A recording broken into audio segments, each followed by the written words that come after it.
রাজনীতির ময়দানে এক নীরব বিপ্লব ঘটছে। যেখানে অন্যরা হাঁপিয়ে উঠছে, সেখানে জামায়াত এগিয়ে চলছে নিখুঁত পরিকল্পনায়।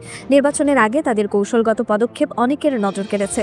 জুলাই সনদে স্বাক্ষর করার মধ্য দিয়ে জামায়াত ইসলামী স্পষ্ট বার্তা দিয়েছে, তারা এবার পুরোপুরি নির্বাচনমুখী। দলটি এখন আর আন্দোলন বা অবরোধের পথে নয়, বরং সাংগঠনিকভাবে ভোট যুদ্ধে নামার প্রস্তুতি নিচ্ছে। নির্বাচন কমিশনের ঘোষণার আগেই জামায়াত তাদের প্রার্থী তালিকা, প্রচারণা কাঠামো ও মাঠ পর্যায়ের টিম চূড়ান্ত করার কাজ শুরু করেছে। দলের অভ্যন্তরে তৈরি হয়েছে নতুন আত্মবিশ্বাস। তারা মনে করছে জনগণ বিপ্লব শক্তি খুঁজছে, আর সেই জায়গাটাই তারা পূরণ করতে পারে। নির্বাচনের তারিখ নিয়ে কোনো ধরনের বিভ্রান্তি বা দ্বিধা দেখা যাচ্ছে না, বরং আগের কিছু অভ্যন্তরীণ মত পার্থক্য ও রাজনৈতিক জটিলতা এখন অনেকটাই ম্লান। জামায়াতের কেন্দ্রীয় ও আঞ্চলিক নেতারা মাঠে সক্রিয় হচ্ছেন, ভোটারদের সঙ্গে সরাসরি যোগাযোগ স্থাপন করছেন। দলটির নেতৃত্ব বুঝতে পারছে এবার সুযোগ শুধু অংশগ্রহণের নয়, বরং নিজেদের পুনঃপ্রতিষ্ঠার।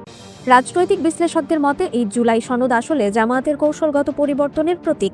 তারা আর নিষিদ্ধ রাজনীতির ছায়ায় নয়, বরং গণতান্ত্রিক প্রক্রিয়ার অংশ হিসেবেই নিজেদের উপস্থাপন করতে চাইছে। সব মিলিয়ে ব্যাপক প্রস্তুতি, সংগঠিত প্রচার ও নির্বাচনী মনোযোগের মধ্য দিয়ে জামায়াত এখন নতুন অধ্যায়ের সূচনায় দাঁড়িয়ে। টাঙ্গাইলের 2 আসনে জামায়াতের মোট ভোটার প্রায় 10,000। অন্যদিকে বিএনপি ও আওয়ামী লীগের রয়েছে অধিকাংশ ভোট। এখানে জামায়াতের জেতার আশা কম, কিন্তু তাদের পরিকল্পনা অন্য। টাঙ্গাইল 2 আসনের 10,000 ভোটারকে টাঙ্গাইল 3 আসনের ভোটার হওয়ার জন্য বলছে তারা। এতে টাঙ্গাইল 3 আসনটা জিতে আসা সহজ হবে তাদের জন্য। এমন রাজনৈতিক কৌশল বিশ্বে নতুন নয়। আওয়ামী লীগ আমলেও ভোটের যোগ বিয়োগ হয়েছে, পরিবর্তন হয়েছে ভোটের সীমানাও। 2008 সালে তো হয়েছিল পুরো বাংলাদেশের নির্বাচনী সীমানা পরিবর্তন, কিন্তু এক আসনের ভোটারদের অন্য আসনে গিয়ে ভোটার হওয়ার আহ্বান এ তো আগে শোনা যায়নি। অধিকাংশ বিশ্লেষকদের মতে বাংলাদেশের সবচেয়ে গুছিয়ে যে দলটা রাজনীতি করে সেই দলটির নাম জামায়াত। দলটির রোকন থেকে শুরু করে আমির, সবার নিয়োগ, সাংগঠনিক কাঠামো, কার্যপদ্ধতি, এমনকি ফান্ড কালেকশনের পদ্ধতিগুলো অবাক করার মতো। সম্প্রতি বিশ্ববিদ্যালয়গুলোতে শিবিরের জয়ই প্রমাণ করে এসব পদ্ধতি একদম সফলভাবে কাজ করছে। ইনোভেশন কনসাল্টিংয়ের সর্বশেষ জরিপ বলছে 40% মানুষ মনে করছে সামনে সরকার গঠন করতে যাচ্ছে বিএনপি, যেখানে 23.3% মানুষ বলছে জামায়াতের কথা। ওদিকে জরিপ বলছে মোট ভোটারের 41.3% বিএনপিকে, 30.3% জামায়াতকে, 18.80% আওয়ামী লীগকে ও 4.1% ভোটার ভোট দিতে চায় এনসিপিকে। এই হিসেবে মোট 12,61,00,000 ভোটারের 30% অর্থাৎ প্রায় 3,78,00,000 ভোটার ভোট দিতে চায় জামায়াতকে। কম ধরলেও যারা মনে করে জামায়াত ক্ষমতায় আসতে পারে সেই সংখ্যা 23.3%, অর্থাৎ 2,93,00,000। এই ভোটারদেরকে যদি জামায়াত সুষমভাবে ভাগ করে দেয় অন্তত 120টি আসনে, তাহলে প্রতি আসনে প্রায় 2,44,000 ভোট পাচ্ছে জামায়াত। তাতে এসব আসনে অনায়াসেই জিতে আসা সম্ভব। জামায়াতের ভোটাররা অন্য দলের ভোটারদের মতো নয় যে ভোট দিতে আসলাম কি আসলাম না। জামায়াতের ভোটাররা ভোট দেওয়াকে পারলে দিনের কাজ হিসেবে দেখে, তাই তাদের ভোট কাস্টিংয়ের হারও সবচেয়ে বেশি হবে। তারা ভাবছে জামায়াত কেবল নৈতিক বা ধর্মীয় লাইনেই খেলছে।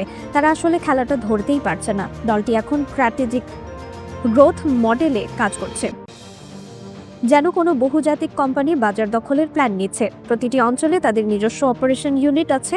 কেউ কন্টেন্ট বানাচ্ছে, কেউ ভেতরের ডেটা সংগ্রহ করছে, কেউ সামাজিক যোগাযোগ মাধ্যমে জনমত তৈরির কাজ করছে। বাংলাদেশে এখন রাজনীতি অনেকটাই মনস্তত্ত্বের খেলা। বিএনপি যেখানে আবেগের ভর করে বক্তৃতা দিচ্ছে, জামায়াত সেখানে অ্যালগরিদমে কাজ করছে। তাদের সাংগঠনিক পরিকল্পনা যেন একেবারে বৈজ্ঞানিক। কে কখন কোথায় যাবে, কাকে ফোন কোন মসজিদের ইমাম কাকে প্রভাবিত করতে পারে, সব তথ্য তাদের সিস্টেমে ট্যাগ করা থাকে।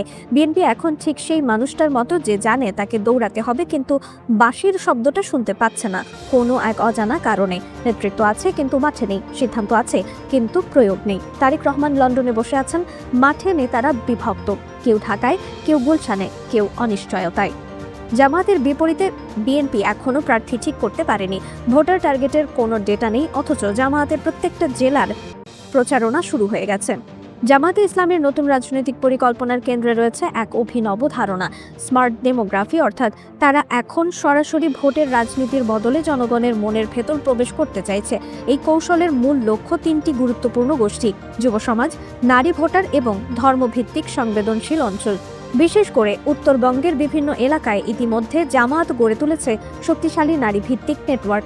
এই নেটওয়ার্কের সদস্যরা অর্থাৎ মহিলা কর্মীরা প্রতিদিন ঘরে ঘরে যাচ্ছেন শুধু রাজনৈতিক প্রচারণা নয়, বরং সামাজিক সেবা নিয়ে। তারা স্থানীয় নারীদের পরিবারের সমস্যা শোনেন, চিকিৎসা ও শিক্ষার পরামর্শ দেন, এমনকি চাকরির সুযোগ সম্পর্কেও দিক নির্দেশনা দেন। এই উদ্যোগকে জামায়াত অভ্যন্তরীণভাবে বলছে সার্ভিস পলিটিক্স, যেখানে ভোট চাওয়া হয় না, বরং ধীরে ধীরে আস্থা ও সহানুভূতি অর্জন করা হয়। রাজনৈতিক বিশ্লেষকদের মতে এটি এক ধরনের মানবিক যোগাযোগ ভিত্তিক প্রচার কৌশল, যা দীর্ঘ মেয়াদে বড় প্রভাব ফেলতে পারে। কারণ এইভাবে জামায়াত শুধু ভোটার নয়, বরং পুরো পরিবারকে প্রভাবিত করার চেষ্টা করছে। তাই অনেকে বলছেন এটি বাংলাদেশের রাজনীতিতে এক নতুন যুগের সূচনা, যেখানে রাজনীতি আর শুধু বক্তৃতা নয়, একটি সামাজিক উপস্থিতির প্রতিচ্ছবি। তরুণ সমাজকে লক্ষ্য করে জামায়াতে ইসলামের নতুন কৌশল এখন পুরোপুরি ডিজিটাল প্রোপাগান্ডা নির্ভর। সময়ের সঙ্গে তাল মিলিয়ে তারা অনলাইন প্ল্যাটফর্মগুলোকে ব্যবহার করছে এক কার্যকর রাজনৈতিক অস্ত্র হিসেবে। জামায়াতের সাইবার টিমগুলো এখন অত্যন্ত পেশাদারভাবে সংগঠিত, যেখানে কন্টেন্ট পরিকল্পনা থেকে গ্রাফিক্স, ভিডিও এডিটিং, এমনকি ডেটা অ্যানালিটিক্স সবকিছুই নির্দিষ্ট কৌশলের অধীনে পরিচালিত হচ্ছে। তাদের প্রভাব এখন শুধু ফেসবুক বা ইউটিউবে সীমাবদ্ধ নয়, টিকটক, ইনস্টাগ্রাম, টেলিগ্রাম, এমনকি ডিসকর্ড পর্যন্ত বিস্তৃত হয়েছে এই ডিজিটাল নেটওয়ার্ক। প্রতিটি প্ল্যাটফর্মে তারা তরুণদের ভাষায় কথা বলছে, রিল, পডকাস্ট, শর্ট ভিডিও ও ইনফোগ্রাফির মাধ্যমে। উল্লেখযোগ্য বিষয় হলো জামায়াত শুধু ধর্মীয় আদর্শ নয়, বরং ন্যায়, স্বচ্ছতা, বিকল্প রাজনীতি ও পরিবর্তনের বার্তাও ছড়িয়ে দিচ্ছে। এই কৌশলের লক্ষ্য হলো তরুণ প্রজন্মের মধ্যে পরিবর্তনের আশা জাগানো, যাতে তারা প্রচলিত দলগুলোর ব্যর্থতায় হতাশ হয়ে নতুন ভাবনার দিকে ঝুঁকে পড়ে। বিশ্লেষকদের মতে এই ডিজিটাল প্রচারণা এখন জামায়াতের সবচেয়ে শক্তিশালী হাতিয়ার, যা কেবল মতাদর্শ নয়, বরং একটি ডিজিটাল আন্দোলনের রূপ নিচ্ছে। বলা যায় বাংলাদেশের রাজনৈতিক প্রোপাগান্ডার নতুন অধ্যায় এখন শুরু হয়েছে অনলাইন থেকেই। জামায়াতের তহবিল সংগ্রহ পদ্ধতি এক ধরনের সাইলেন্ট ইকোনমি। দেশের ভেতরে ছোট ব্যবসায়ী, বিদেশে প্রবাসী সম্প্রদায় সবাই চাঁদা দেয় এক ধরনের বিশ্বাস নিয়ে। যেখানে প্রতিটি কর্মসূচির পর অর্থের অভাবে হিমশিম খায় জামায়াত, সেখানে আর্থিকভাবে স্বনির্ভর। বিশ্লেষকরা বলছেন বাংলাদেশের রাজনীতিতে নতুন ভারসাম্য তৈরি হচ্ছে। একদিকে পলাতক আওয়ামী লীগ, অন্যদিকে আত্মবিভক্ত বিএনপি, মাঝখানে জামায়াত গড়ে তুলেছে সুসংগঠিত বিকল্প, একটি রাজনৈতিক ইঞ্জিনিয়ারিং যা ধীরে ধীরে ভোটের গাণিতিক হিসাব বদলে দিচ্ছে।